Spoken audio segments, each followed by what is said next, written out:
Allahu Akbar, Allahu Akbar.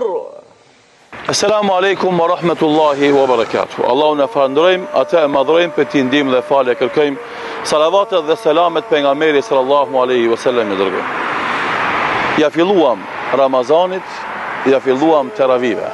Sot vetëm se filluam të mësohemi me namazin e teravis.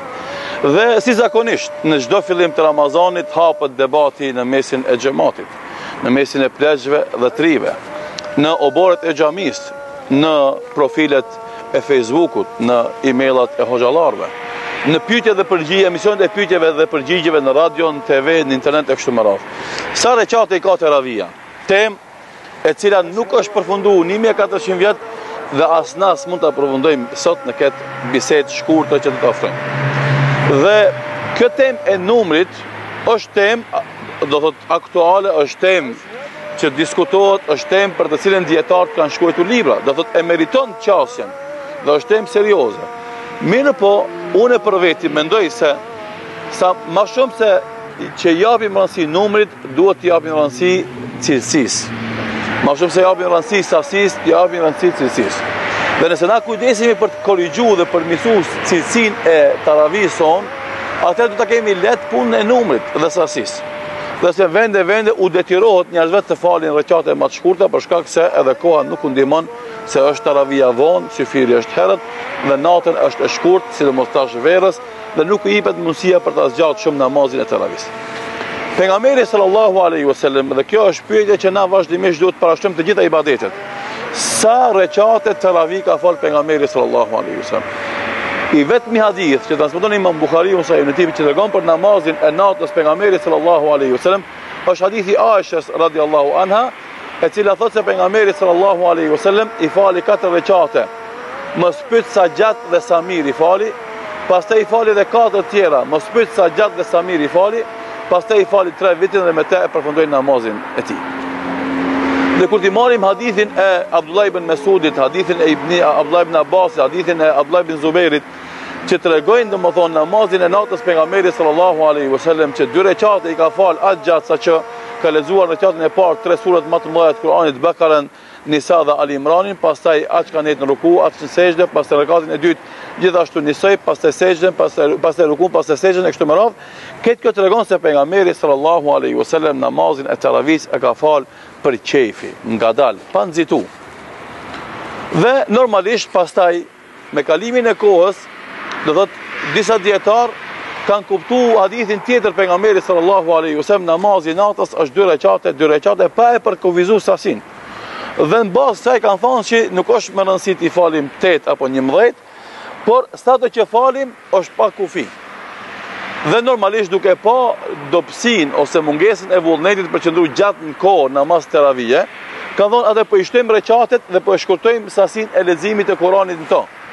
Se njerëzit nuk mund durojnë shumë në kiam, sepse nuk kanë përvojë, nuk kanë stërvitur, nuk kanë edukum, sikur është rasti me shumicën e xhamatlive tonë tash fatkesisht.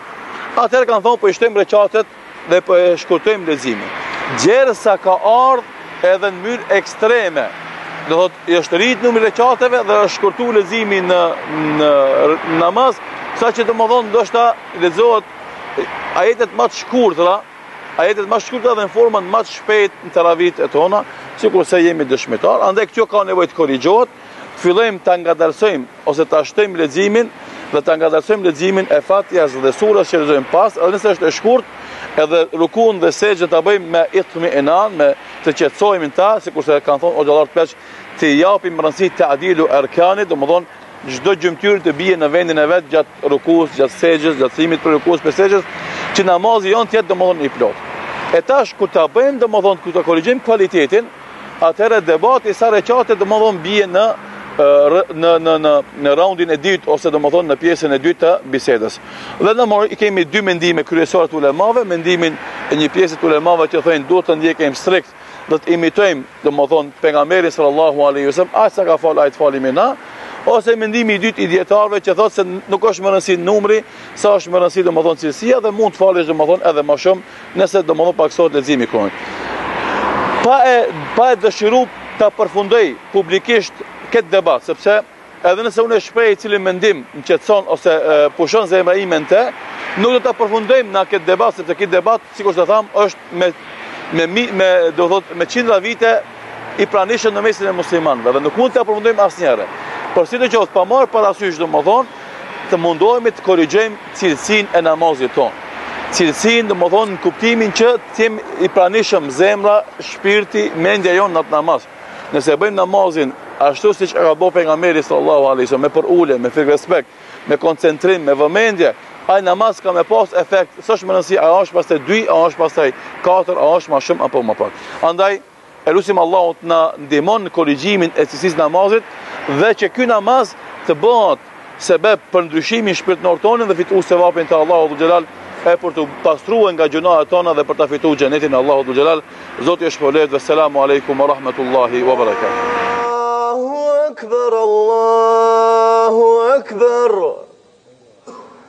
لا إله إلا الله